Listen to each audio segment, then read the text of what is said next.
It started in the middle of an ordinary grocery run. The sky outside was overcast, a dull gray that made everything feel heavier, quieter inside the store. The air smelled faintly of fruit, past its prime, and industrial cleaner. The soft hum of refrigeration units filled the silence between the squeak of shopping cart wheels. I was half distracted, scanning cereal boxes like it was the most important decision I'd make all week, when I saw him. He was standing at the end of the aisle. At first glance, nothing about him was alarming. Average height, worn leather jacket, baseball cap pulled low, but he wasn't looking at the shelves. He was looking at me. I offered a quick, polite smile, the kind you give to strangers to smooth over awkward moments, and turned back to the cereal. But as I moved toward the far end of the aisle, his eyes didn't leave me. There was no casual glance away, no sign of absent-mindedness. His stare was steady, unblinking.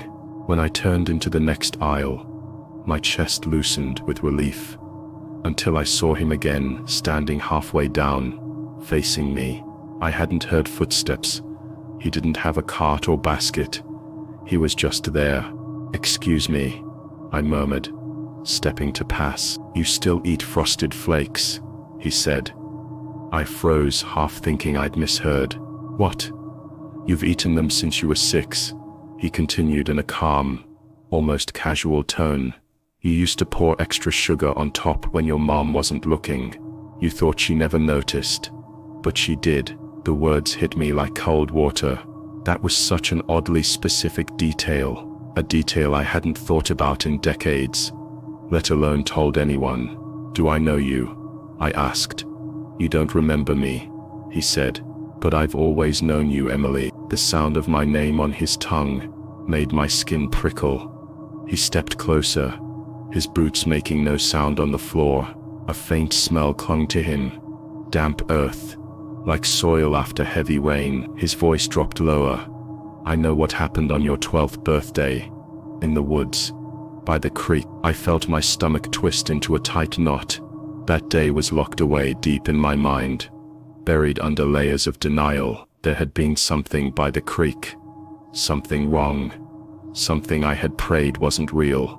I turned away, abandoning my cart, and walking fast toward the exit. My pulse thudded in my ears. I didn't dare look back until the glass doors slid open, and when I did, my blood went cold. He was already outside, standing just beyond the entrance, watching. I gripped my keys, willing my voice to stay calm. If he spoke again, but his voice still found me, slicing through the parking lot. "You buried it under the 3rd oak tree, remember?" I stopped dead, my breath caught. "What?" His lips curled upward, but there was no warmth in it. "It's still there, Emily." After all these years, I didn't answer. I unlocked my car with shaking hands, slammed the door shut, and started the engine. Every glance in the rearview mirror felt like a gamble, like if I caught his eyes again something worse would happen. By the time I pulled into my driveway, I'd convinced myself he was just some lunatic who'd overheard something about me once. But as I set my purse down, my phone buzzed. Unknown number. The message read, "You forgot the blue ribbon." I felt the air vanish from my lungs. That ribbon had been in my hair that day, by the creek. It had disappeared during everything. I'd never told a soul. Another message came. "Look outside." I moved to the window slowly, dread building with each step. He was in my yard. Same jacket, same cap. His arm was extended, and in his hand, fluttering in the faint breeze, was the blue ribbon. I didn't move from the window at first.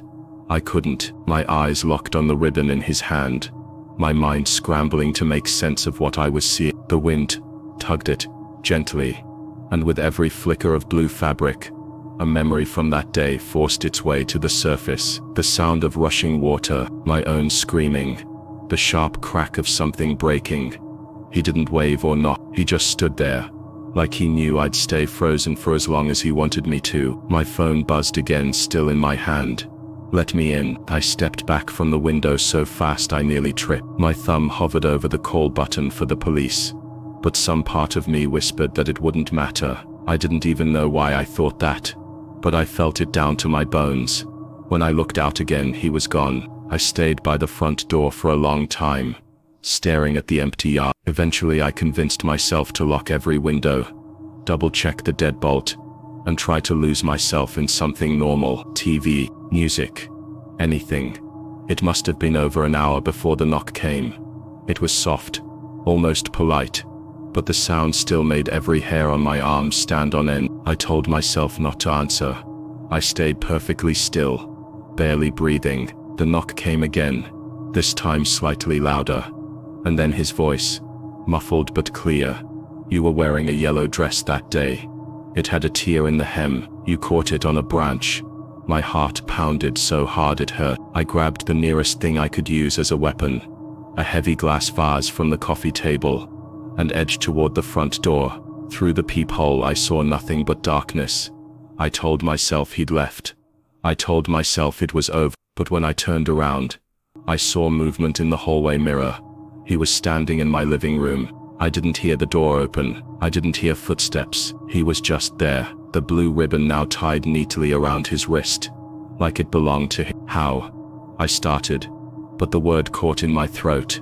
"You shouldn't have buried it," he said softly. "You think that's where it ends, but it isn't. Things you bury, they don't stay gone." I backed away, clutching the vase tighter. "Get out of my hand." He tilted his head, studying me with unsettling calm. "You were alone that day, weren't you?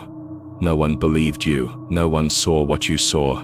Leave," I repeated, my voice shaking. He took a single step toward me, and the air in the room seemed to thicken. My ears rang, my vision swam, and for a split second, the edges of his face seemed wrong, like I was looking at a photograph that had been torn and clumsily taped back together. The lights in the house flickered, once, twice.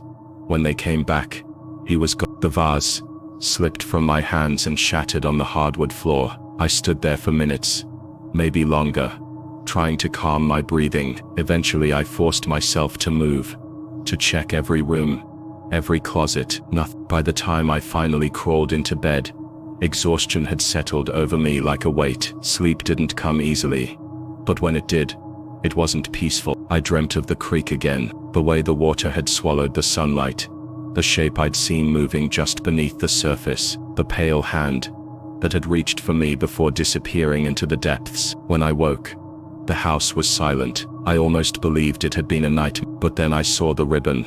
It was tied around the bedpost. I didn't touch the ribbon at first. I just stared at it, the knot perfect and tight, like someone had taken their time tying it while I slept.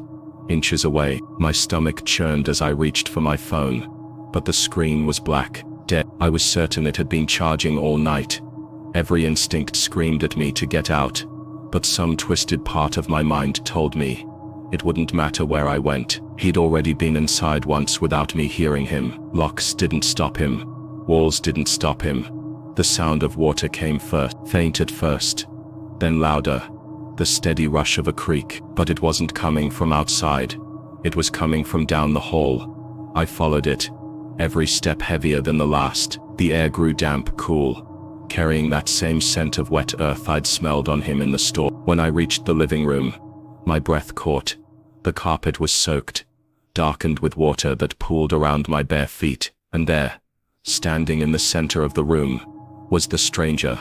Only, it wasn't exactly him. His outline was there, the jacket, the cap, but his skin was pale, stretched too tightly over his bones, his eyes sunken and dark. Water dripped from his hair, running in thin streams down his neck. The blue ribbon was still tied around his wrist, though now it looked darker.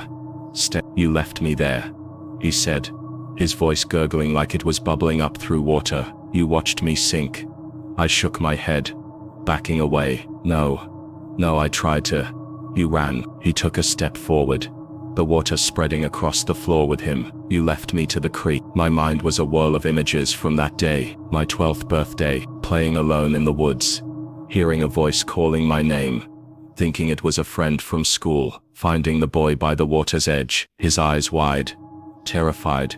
Before the ground gave way beneath him, I'd reached for him, but he'd slipped from my grasp, his small hand sliding from mine before the water swallowed him. I'd run, too scared to tell anyone what happened, terrified they'd blame me. "I'm sorry," I whispered, tears burning my eyes. "I didn't know you buried the truth," he interrupted, his tone almost gentle now. "And you buried me." The lights flickered again, and in the flash of darkness, he was inches from me. Cold hands gripped my wrists, and the smell of the creek surrounded me, choking. "You can't bury me anymore," he said.